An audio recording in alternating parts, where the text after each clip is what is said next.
കണ്ടില്ല ഉമ്മ നിന്റെ മുന്നിൽ നിന്ന്. അപ്പുറത്ത് ആയിഷ മരിച്ചില്ലേ?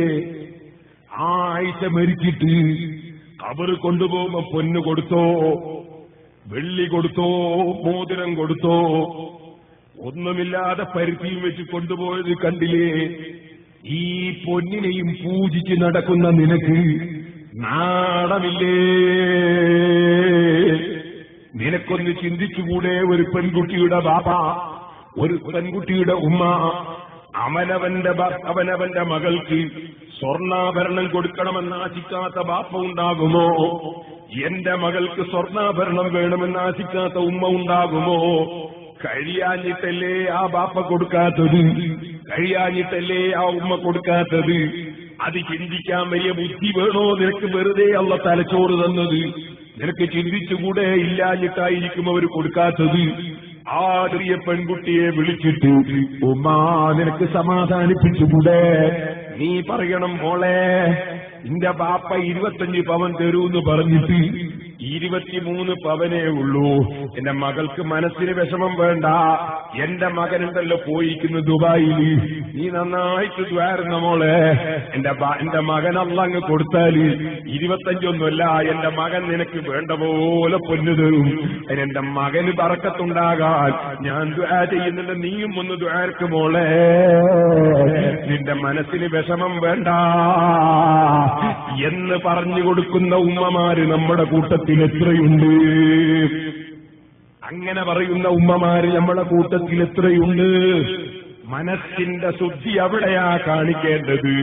ആ പെൺകുട്ടിക്ക് എപ്പോ തോന്നുന്നു ഉമ്മാക്ക് എന്നോട് എന്തൊരു സ്നേഹമാണ്, എന്റെ ഭർത്താവിനോട് എന്തൊരു സ്നേഹമാണ്, ഈ ഉമ്മ തുപ്പിവെച്ച കോടാമ്പി അത് ഞാൻ തന്നെ കഴുകി വൃത്തിയാക്കും, ഈ ഉമ്മാന്റെ തുണി ഞാൻ തന്നെ അലക്കി കൊടുക്കും, ഈ ഉമ്മക്ക് എന്താണ് പാതിരക്ക് വെള്ളം ഞാൻ തന്നെ ചൂടാക്കി കൊടുക്കും, ഈ ഉമ്മക്ക് വേണ്ട ഖിദ്മത്ത് മറ്റൊരാളെ തൊടാൻ ഞാൻ വിടൂല. എന്റെ ഭർത്താവിന്റെ ഉമ്മ എന്റെ ഉമ്മയേക്കാൾ എന്നെ സ്നേഹിക്കുന്ന ഉമ്മ, ആ ഉമ്മന്റെ മുഴുവൻ ഖിദ്മത്തും ഞാൻ ചെയ്യും. ഉമ്മാക്ക് വേണ്ടി വന്നാൽ ഞാൻ മരിക്കുമെന്ന് ഈ പെൺകുട്ടിയുടെ മനസ്സിൽ നിന്നോടുള്ള സ്നേഹം നീ പിടിച്ചു വെച്ചിപ്പോയി. നീ ആ പെൺകുട്ടിയുടെ താല്പര്യം പിടിച്ചു വെച്ചിപ്പോയി. ഒറ്റയ്ക്കിരിക്കുമ്പോ ഈ പെൺകുട്ടി രാത്രിയിൽ ഇങ്ങനെ ദ്വാ ചെയ്യുന്നു, എന്റെ ഭർത്താവിന്റെ ഉമ്മന്റെ ആയുസ് നീട്ടിക്കൊടുക്കണം റബ്ബേ, എന്റെ ഭർത്താവിന്റെ ഉമ്മക്ക് നീ ആയുസ് കൊടുക്കണം റബ്ബേ.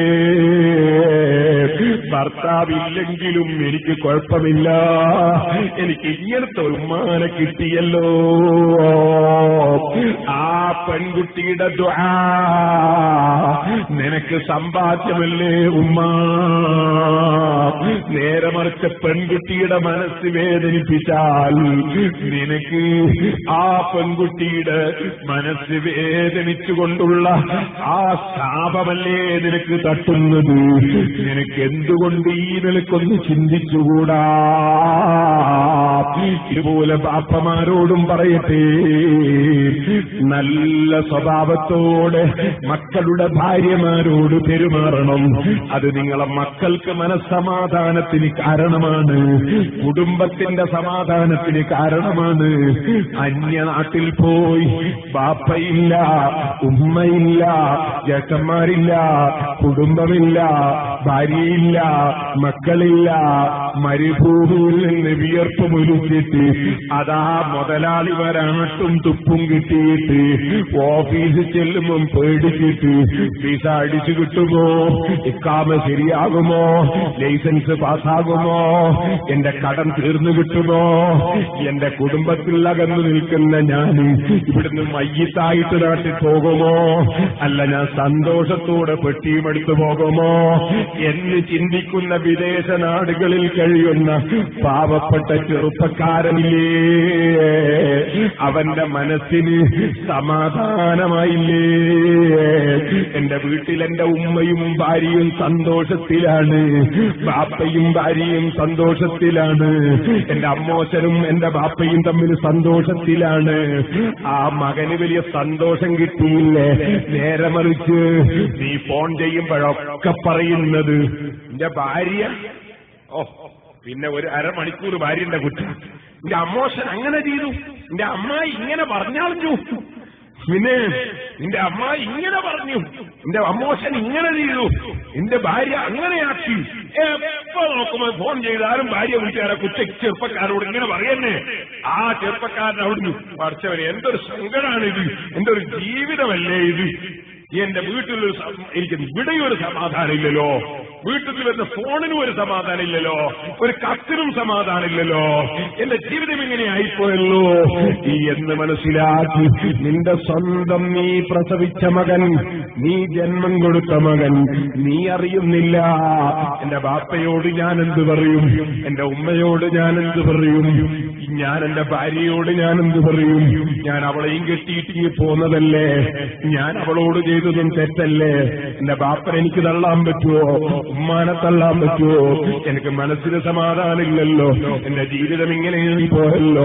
ആ ചെറുപ്പക്കാരന്റെ മനക്കരുത്ത് നഷ്ടപ്പെട്ടില്ലേ, ചെറുപ്പക്കാരന്റെ മനസ്സുരുകിയില്ലേ, ചെറുപ്പക്കാരനൊരായിരം രോഗം വന്നില്ലേ, മനസ്സിന് സമാധാനമില്ലാതെ ആ ചെറുപ്പക്കാരന്റെ ആരോഗ്യം നശിച്ചില്ലേ, അവൻ രോഗിയായില്ലേ. കാരണം ഈ വീട്ടിലുള്ള ആളുകളെ സ്വഭാവത്തിന്റെ ദോഷമല്ലേ. അതുകൊണ്ട് തന്നെ പറയട്ടെ, മക്കളെ സ്നേഹിക്കുന്ന ഉമ്മമാരെ, മക്കളെ സ്നേഹിക്കുന്ന ബാപ്പമാരെ, സഹോദരന്മാരെ സ്നേഹിക്കുന്ന പെങ്ങന്മാരെ, സഹോദരിമാരെ,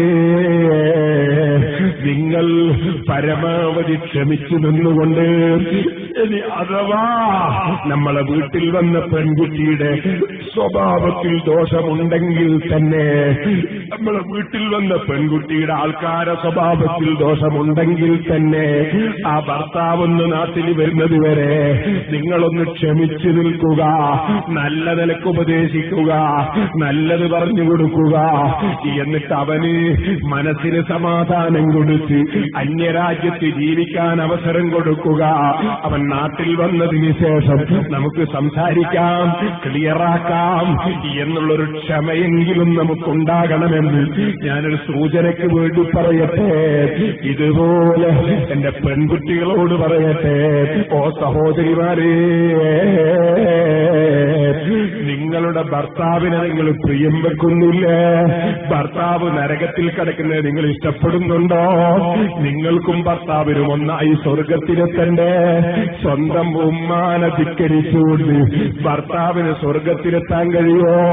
സ്വന്തം ബാപ്പന്റെ പൊരുത്തമില്ലാതെ ഭാര്യന്റെ പൊരുത്തം വാങ്ങിയാൽ ഭർത്താവിന് സ്വർഗത്തിലെത്താൻ കഴിയോ? അമ്മോച്ചന്റെ പൊരുത്തം കൊണ്ട് ഭർത്താവിന് സ്വർഗത്തിലെത്താൻ കഴിയോ? നിന്റെ ഭർത്താവ് സ്വർഗത്തിലെത്തണ്ടേ? ആ സ്വർഗത്തിൽ നിന്റെ ഭർത്താവ് എത്തണമെങ്കിൽ നിന്റെ ഭർത്താവിന് സ്വന്തം ഉമ്മന്റെ പൊരുത്തം വേണ്ടേ? സ്വന്തം ബാപ്പന്റെ പൊരുത്തം വേണ്ടേ? അതുകൊണ്ട് തന്നെ പെൺകുട്ടികളെ, ഭർത്താക്കന്മാരെ വീട്ടിൽ വെച്ച് ഏത് ദുഷിച്ച സ്വഭാവമുണ്ടെങ്കിലും നിങ്ങളൊന്നങ്ങ് ക്ഷമിച്ചേക്കണേ. ആ ക്ഷമക്ക് നിങ്ങൾക്ക് അള്ള തരുന്ന പ്രബലത്തിന് കണക്കില്ല കേട്ടോ. ഭർത്താവിന്റെ സ്വഭാവ ദൂഷ്യത്തിന് ക്ഷമിക്കുന്ന സ്ത്രീക്ക് ആസിയ ബീബി റളിയല്ലാഹു അൻഹയുടെ പ്രതിഫലമല്ലേ അള്ളാന്റെ റസൂല് വാഗ്ദത്തം ചെയ്തത്?